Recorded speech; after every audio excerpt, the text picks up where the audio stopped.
Praise the Lord. இன்னைக்கு நம்ம ஒரு சாட்சியை கொடுத்து பார்க்க போறோம். இந்த சாட்சி கண்டிப்பா உங்களுக்கு பயனுள்ளதா இருக்கும்னு விசுவாசிக்கிறேன். மற்றவர்களுக்கு நீங்க ஷேர் பண்ணும்போது ரட்சிக்கப்படாத ஜனங்களும் இந்த சாட்சியை கேட்டு ரட்சிக்கப்படுவாங்கன்னு நான் விசுவாசிக்கிறேன்.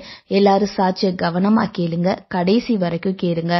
பீகார் மாநிலத்துல நேவல் கிஷோர் அப்படின்ற ஒரு நபர் வாழ்ந்து வந்து கொண்டு இருக்கிறாங்க. இன்னும் அவங்க உயிரோட தான் இருக்கிறாங்க. சோ அவங்க வந்துட்டு பெரிய குடும்பத்துல இருந்து வந்தவங்க, பேங்க்ல ஆபீசரா இருந்தாங்க. அது மட்டும் இல்லாம அவங்களுக்கு 2 சகோதரர் இருந்தாங்க. 2 பேருமே டாக்டர்ஸ்ங்க. சோ இப்படி இவங்க பெரிய குடும்பத்துல இருக்கும்போது இந்த நேவல் கிஷோருக்கு குஷ்டரோகம்ன்ற நோய் வந்துச்சுங்க.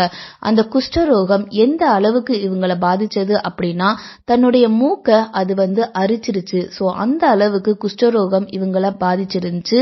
அது மட்டும் இல்லாம உள்ளான உறுப்புகள் எல்லாமே ஹார்ட், லிவர், லங்ஸ், கிட்னி எல்லாமே பாதிப்படைஞ்சிருந்துச்சு. அது செயலிழக்க தொடங்குச்சு. கொஞ்ச நாள் கழிச்சு உள்ளான உறுப்புகள் அப்படியே செயலிழந்து போயிட்டே இருக்கு.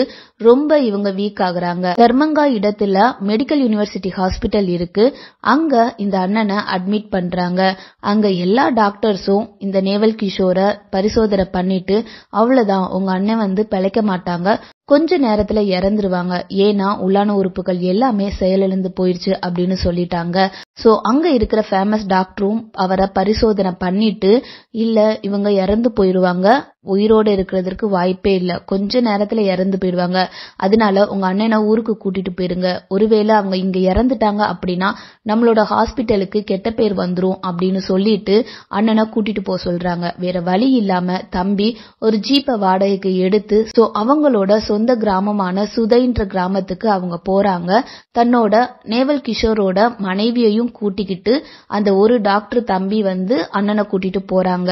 சோ நேவல் கிஷோர், அவங்களோட மனைவி, அப்புறம் ஒரு டாக்டர் தம்பி ஜீப்ல போயிட்டு இருக்காங்க. இன்னொரு தம்பி என்ன பண்றாங்க அப்படின்னா அண்ணன் கொஞ்ச நேரத்துல இறந்து போயிருவாங்க இல்லையா, சோ அதனால அவங்கள எரிக்கிறதுக்கு என்னென்ன பொருள் வாங்கணுமோ அதை எல்லாமே வாங்க போயிட்டாங்க. சோ இவங்க தன்னோட சொந்த ஊருக்கு போயிட்டு அவங்க வீட்ல ஒரு ரூம்ல நேவல் கிஷோரை போட்டுறாங்க. சோ இங்க இந்த தம்பி எல்லா பொருட்களையும் வாங்கி சீக்கிரமா வராங்க.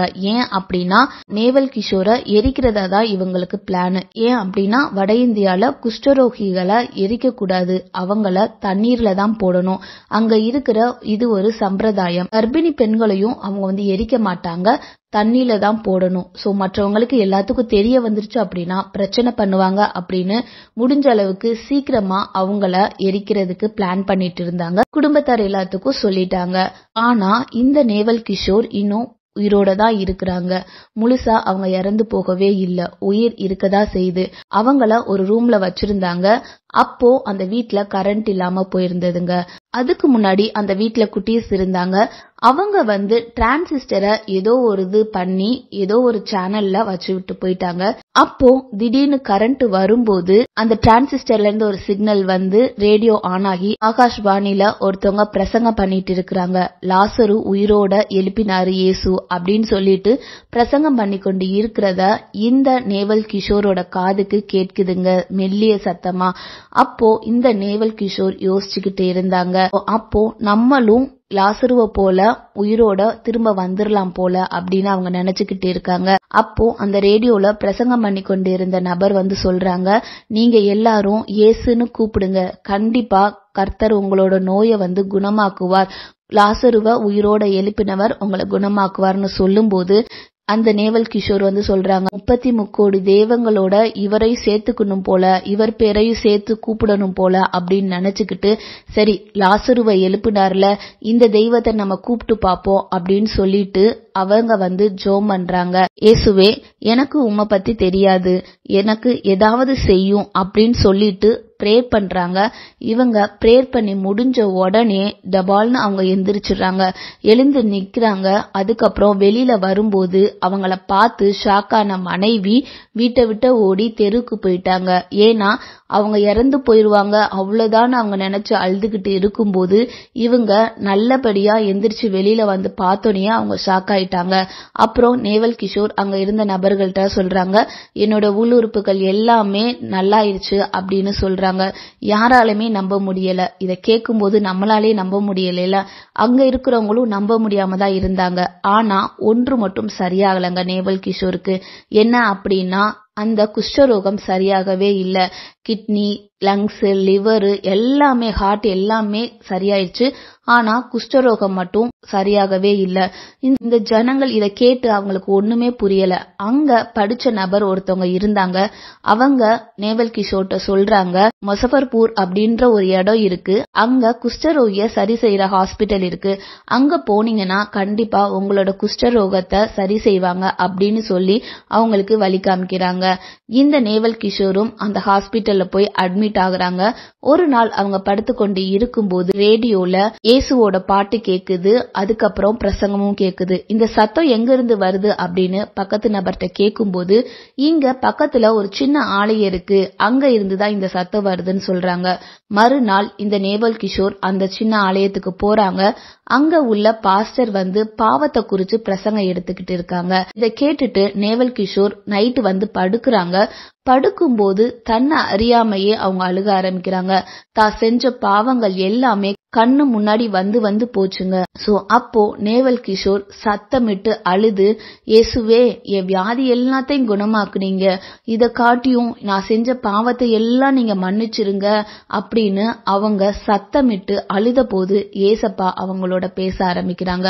உன் பாவங்கள் எல்லாம் மன்னிக்கப்பட்டது அப்படின்னு சொல்லும் போது அவங்களோட குஷ்டரோகம் எல்லாமே குணமாச்சுங்க. சோ எல்லாமே சரியாயிருச்சு. ஆனா குஷ்டரோகம் மூக்க அரிச்சிருந்தது சொன்னேன் இல்லையா, அது மட்டும் போகவே இல்லை. அதுக்கப்புறம் அந்த கை விரல்கள் அரித்து போனது திரும்ப வளரல. ஆனா குஷ்டரோகம் வந்துட்டு போனதுக்கு அடையாள தழும்புகள் எல்லாமே இருந்துச்சுங்க. இப்போ இந்த நேவல் கிஷோர் அகஸ்டின் ஜெபக்குமாரோட சபையில இருக்கிறாங்க. அகஸ்டின் ஜெபக்குமார் அவர்கள் நேவல் கிஷோரை பார்த்து கேட்டாங்களாம், ஏம்பா இவ்வளவு ஆண்டவர் உனக்கு அற்புதம் செஞ்சாங்களே, ஏன் இந்த மூக்கையும் உன்னோட விரல் இந்த குஷ்டரோகம் போன இடத்தையும் ஏன் ஆண்டவர்கிட்ட சரி செய்ய நீ கேட்கல, நீ ஜெபிச்சா கர்த்தர் கண்டிப்பா உனக்கு செய்வார்ல அப்படின்னு கேட்டபோது அதுக்கு இந்த நேவல் கிஷோர் சொல்றாங்களாம், இது இருந்து நான் சாட்சி சொன்னாதான் எல்லாருமே நம்புவாங்க, இது சரியாயிருச்சு அப்படின்னா நான் சொல்றத நம்பவே மாட்டாங்க, அதனாலதான் நான் கர்த்தர் எடுத்த டெய்லி ப்ரே பண்றேங்க, ஏசப்பா இந்த அடையாளத்தை என்னிடத்துல இருந்து எடுத்து போட்டுறாதீங்க, இது நான் சாட்சி சொல்றதற்கு அடையாளமா இருக்கணும் அப்படின்னு ப்ரே பண்ணிட்டு இருக்கிறேன்னு சொன்னாங்க.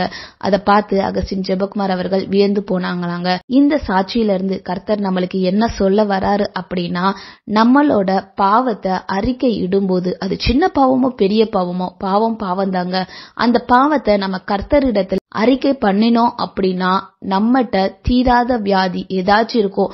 உங்களுக்கு வெளிப்பிரகாரமா இருந்திருக்கலாம் அந்த வியாதி, இல்ல மனசுக்குள்ள ஏதோ ஒரு காரியம் உங்களுக்கு உறுத்திக்கிட்டே இருக்கலாம். மனசுல நிறைய காரியங்கள், டிப்ரெஷன்லாம் இப்ப நிறைய வருது. என்ன காரியமோ நீங்க கர்த்தரிடத்துல ஜெபிக்கும் போது கர்த்தர் எதற்காக இந்த காரியம் உங்களுக்கு நடந்திருக்கு அப்படின்னு கண்டிப்பா உங்களுக்கு சொல்லுவாருங்க.